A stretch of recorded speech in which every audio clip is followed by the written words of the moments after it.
Hey, good morning, everybody. So I've decided that I'm gonna make my little guy, I'm gonna make him a little horned creature.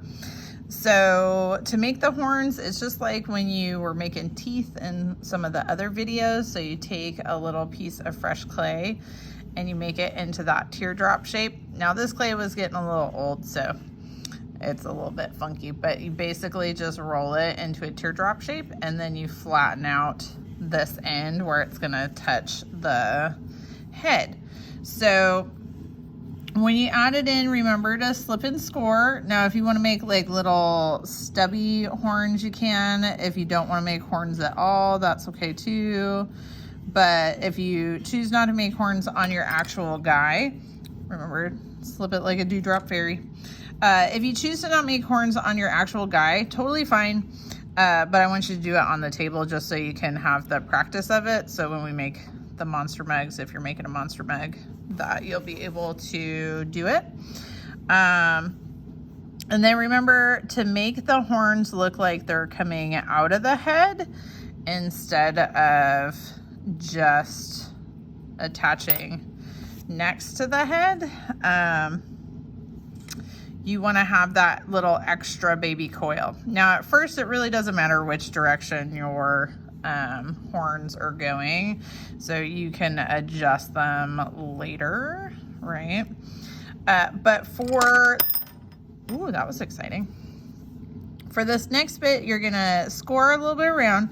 Now there's already enough goop on here from my first slipping and scoring because I did this right away. If I didn't do this right away, I would want to add more water, but I don't need to add any more water because I just added water for the actual horn, right? Now, depending on what your guy looks like, if you want to add an eyebrow ridge on, this is when you would add on the eyebrow ridge. But I've decided, like I said, I'm going to add on the horns instead. So you would take your little baby coil, you're going to wrap it around so it fits real close to the horn. Now use fresh clay, otherwise you gotta slip and score in the horn like this little coil, and that's kind of hard to do. Okay, and then use the tool to smooth out the edge. Notice how I'm not going real close to the horn at this point. I'm just going around the edge. Because if you get real close to the horn, then you lose that definition. I am going to clean up that little line right there though. So you lose the, you know, it looks like it's coming out because there's a shadow right there. So if I lose that shadow because I blend it in, then what's the point of putting a coil on? So you want your horn to look like it's coming out of your creature, right?